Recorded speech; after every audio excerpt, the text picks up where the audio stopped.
I just wanted to do a little demo of a multi-boot USB thumb drive.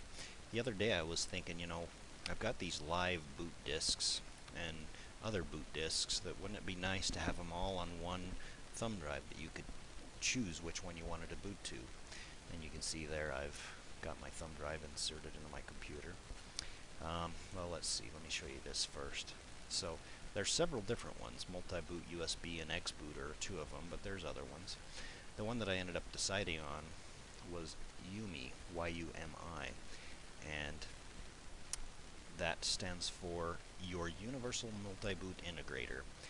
And you can see on this pendrivelinux.com website, you can kind of see how to use it a little bit. This is what it looks like when you run it, and this is the menu once you boot to it. You can download it here. So I wanted to kind of show you. So now when you first do it, it's going to format the disk. So if you want to save any other files on here, you're going to have to move them off of here or format it and then move them back on. See, I've got some files that I save here, whatever other files that I want to have on this after it's been created. But let me go ahead and boot to it. I've got this virtual machine created that will boot to the thumb drive. So let me start it up and you'll see what it's going to look like.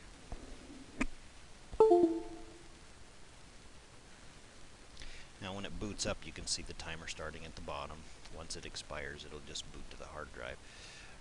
Or you can go into the menus here, and I've customized these menus, and I've also customized the background, but you can kind of see some of the different things that get you thinking about some possibilities like Knoppix and CentOS Live.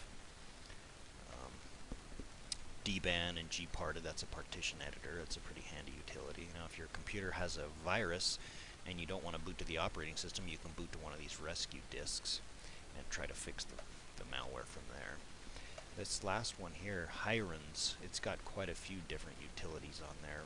XP, DOS, memory tests, and password reset utilities. The one I'm going to demonstrate here is under this menu. Of course, you can see some of this stuff. You're going to make sure that you're abiding by your licensing agreements, of course.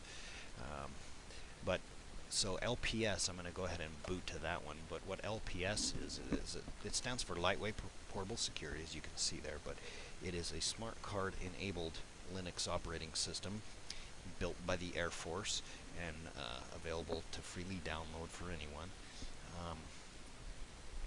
And again, you download the ISO, and then you either create your boot disks or use it on this multi-boot utility. So when this boots up, I'll do a quick little demo and you'll see how it works. Well, here's the agreement. I'll just go ahead and agree to sign my life away. Let's start up Firefox.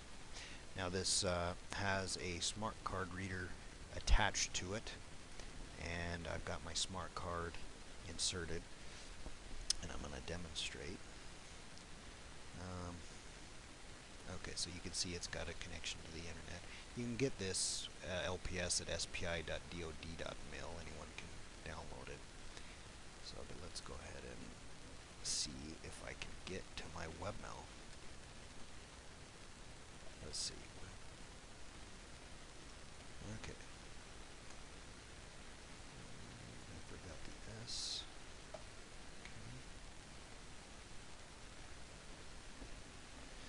I'll choose my smart card certificate and enter in my PIN.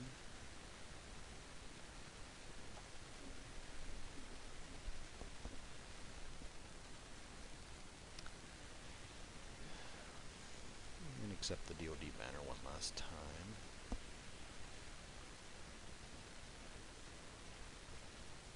And you can see it's actually going to work. So that's just one possibility.